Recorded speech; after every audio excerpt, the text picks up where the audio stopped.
welcome back to my channel. It's Liam's Gimmicks Vlog, and today's video is try kong gumawa ng yogurt cheesecake. Nakita ko to siya sa may blue app. So, gagayahin natin gamit ang Greek yogurt. Ayan siya. Tapos, itong biscuit. Ayan, nagkagamitin ko.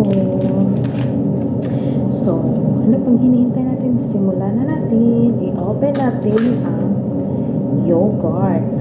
Ayan siya. Tapos, i-open natin itong biscuit.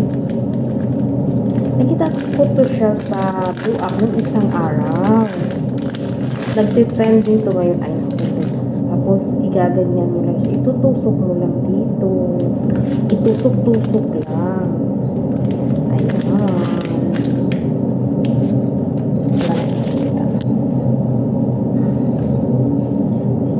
Ayan siya. Itutusok lang natin dyan.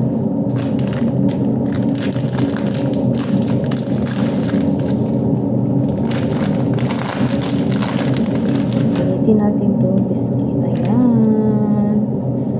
Dadamihan natin siya ng biscuit. This biscuit is not sponsored. Okay? So, yun lang ang gagamitin natin. Ayan. Try lang natin. Kasi sabi daw nila is masarap. Masarap daw, masarap. Masarap. Ayan, umaapaw na. Ayan. Ayan siya. Ayan. So, ang gagawin natin is ilalagay natin siya sa ref. Tapos, after 30 minutes is kukunin natin kasi lalagyan natin siya ng topping sa taas. So, see you after 30 minutes, guys. A few moments later. So, ayan na siya, guys. Tapos, is lalagyan natin siya ng toppings. Ayan.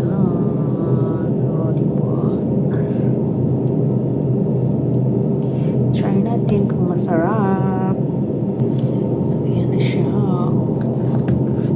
Tingnan natin kung masarap. Try natin. Ayan siya.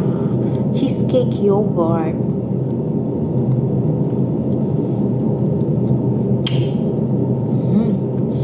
Masarap.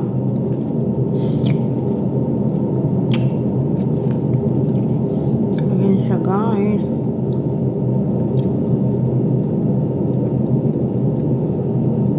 Nag-aagaw yung asim at tamis ng yogurt. Kasi Greek yogurt o siya. Greek.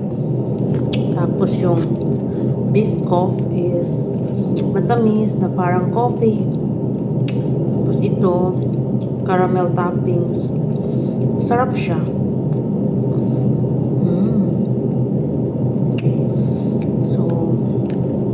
Ano pang hinihintay nyo? Subukan nyo na. Ayan siya. So, thanks for watching, guys. See you on my next video.